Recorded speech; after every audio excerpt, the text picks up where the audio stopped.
Hello friends, welcome to ಗಿಸ್ಮಿಟ್. Friends, Karnataka NEET 2025 updating ಸ್ವಾಗತ. Friends, ಭಾಳಷ್ಟು ನನಗೆ ಕರ್ನಾಟಕ ನೀಟ್ ಸ್ಟೇಟ್ ರ್ಯಾಂಕು ಬಿಟ್ಟರೆ ಯಾವ ರೀತಿ ಬಿಡ್ತಾರೆ, ಯಾವಾಗ ಬಿಡ್ಬೋದು, ಮತ್ತು ನೀಟ್ ರ್ಯಾಂಕು ಹೆಂಗೆ ಕನ್ಸಿಡರ್ ಮಾಡ್ಕೋಬೇಕಂತ ಕೇಳ್ತಾ ಇದ್ದಾರೆ. ಫ್ರೆಂಡ್ಸ್, ಈ ವಿಡಿಯೋದಲ್ಲಿ ಕಂಪ್ಲೀಟಾಗಿ ಹೇಳ್ತೀನಿ. ಫ್ರೆಂಡ್ಸ್, ಇದಕ್ಕೂ ಮುಂಚೆ ನಮ್ಮ ಚಾನಲ್ ಸಬ್ಸ್ಕ್ರೈಬ್ ಮಾಡ್ಕೊಳ್ಳಿ, ಹಾಗೂ ಬೆಲ್ ನೋಡಿ ಇದೇ ರೀತಿ ಕಂಟಿನ್ಯೂ ಕೊಡ್ತೀನಿ up to the end. Okay friends, ಆಮೇಲೆ ನೀವೇನಿದ್ರು ಇನ್ನೂವರೆಗೂ ಪ್ರೈಮ್ ಮೆಂಬರ್ಶಿಪ್ ಜಾಯ್ನ್ ಆಗಿದ್ರೆ ಬೇಕಾದ್ರೆ ಜಾಯ್ನ್ ಆಗ್ಬೋದು. ನಮ್ಮ ಸ್ಟಾರ್ಟಿಂಗಿಂದ ಹಿಡಿದು ನೀಟ್ ಸ್ಕೋರಿಂದ ಹಿಡಿದು ನಿಮಗೆ ನೆಕ್ಸ್ಟು ಸೆಕೆಂಡ್ ರೌಂಡ್ ತನಕ ಕಂಪ್ಲೀಟ್ ಗೈಡೆನ್ಸ್ ಇರುತ್ತೆ. ನಿಮಗೆ ನೀವು 1-to-1 ಸೆಷನ್ ಇರುತ್ತೆ, ನನ್ನ ಜೊತೆ ಮಾತಾಡ್ಬೋದು. ನೀವು only minimal cost ₹1,500 online, 3,000 offline. ನೀವು ಅಂದರೆ ಆಫೀಸಿಗೆ ಬಂದು ನಿಮ್ಮ ಹತ್ರನೇ ಆಪ್ಷನ್ ಎಂಟ್ರಿ ಮಾಡ್ತೀವಿ. ಓಕೆ, ಆನ್ಲೈನ್ ಅಂದರೆ ಕಂಪ್ಲೀಟ್ ನಿಮಗೆ ಕಾಲ್ ಗೈಡೆನ್ಸ್ ಕೊಡ್ತೀವಿ, ನಾನೇ ಕೊಡ್ತೀನಿ ನಿಮಗೆ. ಓಕೆ, ಡಿಸ್ಕ್ರಿಪ್ಷನ್ ಕೊಟ್ಟಿರ್ತೀನಿ, ಚೆಕ್ ಮಾಡ್ಕೊಳ್ಳಿ ಡೀಟೇಲ್ಸು. ಓಕೆ ಫ್ರೆಂಡ್ಸ್, ಈಗ ನೀಟ್ ಸ್ಟೇಟ್ ರ್ಯಾಂಕ್ ಅಂದರೆ ಏನು ಫ್ರೆಂಡ್ಸ್? ಎಲ್ಲೂ ಸ್ಟೇಟ್ ರ್ಯಾಂಕ್ ಅಂತ ಬರೆಯಲ್ಲ. ಓಕೆ, ಆದರೆ ಏನು ಮಾಡ್ತಾ ಅಂದರೆ ಲಾಸ್ಟ್ ಇಯರ್ ಏನು ಮಾಡಿದ್ರು ಅಂದರೆ, ಅದಕ್ಕೆ ಮುಂಚೆ ಲಾಸ್ಟ್ ಇಯರ್ ಬಿಟ್ಟಿರಲಿಲ್ಲ. ಆದರೆ ಲಾಸ್ಟ್ ಇಯರು NTA ಅವರು, ನ್ಯಾಷನಲ್ ಟೆಸ್ಟಿಂಗ್ ಏಜೆನ್ಸಿ ಇದೆಯಲ್ಲ, ಅವ್ರು ಏನು ಮಾಡಿದ್ರು ಅಂದರೆ ಒಂದು ಲಿಸ್ಟ್ನ ಬಿಟ್ಟಿದ್ರು, ಯಾರಿಗೆ KU ಕೊಟ್ಟಿದ್ರು. ಅದರಲ್ಲಿ ಏನಿರುತ್ತೆ ಅಂದರೆ, ನೀವು 1 ರ್ಯಾಂಕ್ ಇದೆ ನಮ್ಮ ಸ್ಟೇಟಲ್ಲಿ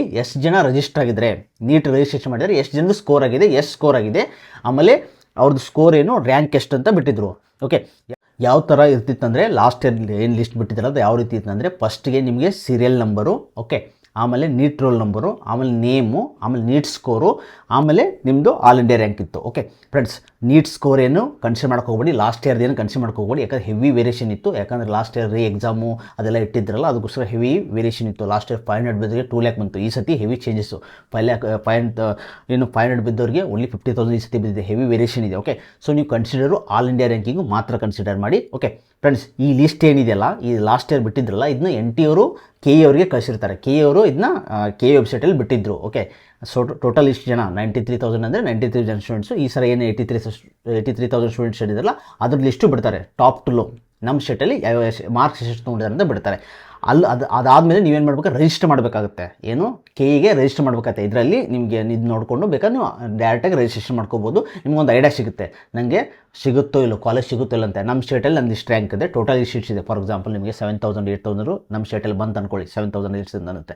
ನಮ್ಮ ಟೋಟಲ್ ಸೀಟ್ಸ್ ಎಷ್ಟಿದೆ ನಮ್ಮ ಕರ್ನಾಟಕದಲ್ಲಿ ನಿಮ್ಗೆ ಗೊತ್ತಿದೆ, 6,000 ಸೀಟ್ಸ್ ಇದೆ ಟೋಟಲು. ಯಾಕಂದರೆ ಇದು ಸೆಮಿ ಗೌರ್ಮೆಂಟು ಪ್ರೈವೇಟ್ಸು ಎಲ್ಲ ಸೇರಿ ನಿಮ್ಗೆ ಆಲ್ಮೋಸ್ಟ್ 8.5 9 ತನಕ ಬರುತ್ತೆ ಓವರಲ್ಲು. ಓಕೆ, 12 ಲ್ಯಾಕ್ದು ಅಥವಾ 25 ಲ್ಯಾಕ್ದು ಅದೆಲ್ಲ ಸೇರಿಸಿ ನಾನು ಹೇಳ್ತಾ ಇರೋದು. ಓಕೆ, ಸೊ ನಮ್ಮ ಸ್ಟೇಟಲ್ಲಿ ಬರೋದಕ್ಕೆ ನೀವು ವೇಟ್ ಮಾಡಬೇಕಾಗುತ್ತೆ. ಫ್ರೆಂಡ್ಸ್, ಯಾವಾಗ ಬಿಡ್ಬೋದು ಅಂದರೆ, ಲಾಸ್ಟ್ ಇಯರ್ ಮಾಡಿದ್ರೆ ವಿದಿನ್ 1 ವೀಕಲ್ಲಿ ಬಿಟ್ಟಿದ್ರು. ರಿಸಲ್ಟ್ ಬಿಟ್ಟು 1 ವೀಕಲ್ಲಿ KE ಅವರಿಗೆ ಬಿಟ್ಟು ಕಳಿಸಿದ್ರು. ಓಕೆ, ಈ ಸತಿನೂ ಅದೇ ರೀತಿ ಕಳಿಸ್ಬೋದು. ಈ ಲಿಸ್ಟ್ ಬಿಡ್ಬೋದು, ಟೋಟಲ್ ಒಂದು ಐಡಿಯಾ ಬರಲಿ ಅಂತ. ಈಗ ಲಾಸ್ಟ್ ಇಯರ್ ಅದಕ್ಕಿಂತ ಲಾಸ್ಟ್ ಇಯರ್ ಬಿಟ್ಟಿರಲಿಲ್ಲ, ಲಾಸ್ಟ್ ಇಯರ್ ಬಿಟ್ಟಿದ್ರು. ಓಕೆ, ಈ ವರ್ಷ ಬಿಡ್ತಾರೆ ಅಂದ್ಕೊಂಡಿದ್ದೀನಿ. ಇನ್ನು 1 ವೀಕಲ್ಲಿ ಬಿಡ್ಬೋದು, ವೇಟ್ ಮಾಡಿ. ಲಾಸ್ಟ್ ವೀಕು ಜೂನ್ ಲಾಸ್ಟ್ ವೀಕಲ್ಲಿ ಬಿಡ್ಬೋದು. ಅದಾದಮೇಲೆ ನಿಮ್ಗೆ ರಿಜಿಸ್ಟ್ರೇಷನ್ ಸ್ಟಾರ್ಟ್ ಆಗುತ್ತೆ. ಓಕೆ, ಆಮೇಲೆ ಇದೆಲ್ಲ ಆದಮೇಲೆ ನಿಮ್ಗೊಂದು ಸೀಟ್ ಮೆಟ್ರಿಕ್ಸ್ ಬಿಡ್ತಾರಲ್ಲ, ಅವಾಗ ಎಕ್ಸಾಕ್ಟ್ ಐಡಿಯಾ ಸಿಗುತ್ತೆ ಒಂದು ಕಾಲೇಜಲ್ಲಿ ನಿಮ್ಮ ಕ್ಯಾಟಗರಿಗೆ ಎಷ್ಟು ಸೀಟ್ಸ್ ಇದೆ. ಆಮೇಲೆ ನೀವು ನಾಟ್ ಅಲ್ಲಿ ಸ್ಟೇಟ್ ರ್ಯಾಂಕ್ ಅಂದರೆ ನಿಮ್ಗೊಂದು ಐಡಿಯಾ ಬಂದುಬಿಡುತ್ತೆ, ನಮ್ಮ ಸ್ಟೇಟಲ್ಲಿ ಎಷ್ಟು ಜನ ಆದ್ರಪ್ಪ ನಂಗೆ ಸಿಗುತ್ತೆ ಇಲ್ಲ ಅಂತ. ಬಟ್ ಅದರಲ್ಲಿ ನಿಮ್ಮ ಕ್ಯಾಟಗರಿ ಎಷ್ಟು ಜನ ಅಂತ ಮ್ಯಾಟ್ರ್ ಆಗಲ್ಲ. ಅವಾಗ ಗೊತ್ತಾಗಬೇಕಂದ್ರೆ ನೀವು ಸೀಟ್ ಮೆಟ್ರಿಕ್ಸ್ ವೇಟ್ ಮಾಡಬೇಕಾಗುತ್ತೆ.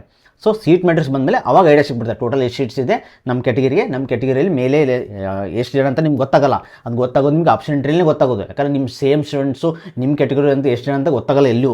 ಓಕೆ, ಆಫ್ಟರ್ ಆಪ್ಷನ್ ಎಂಟ್ರಿ ನಿಮ್ಗೆ ರಿಸಲ್ಟ್ ಬಂದಮೇಲೆ ಗೊತ್ತಾಗೋದು. ಲಾಸ್ಟ್ ಇಯರ್ ಎಲ್ಲ ಬಿಟ್ಟಿದ್ರು ಡಾಕ್ಯುಮೆಂಟ್ ವೆರಿಫಿಕೇಷನ್ ಆದಮೇಲೆ ಯಾರ್ಯಾರು ಡಾಕ್ಯುಮೆಂಟ್ ವೆರಿಫಿಕೇಷನ್ ಆಗಿಂತ.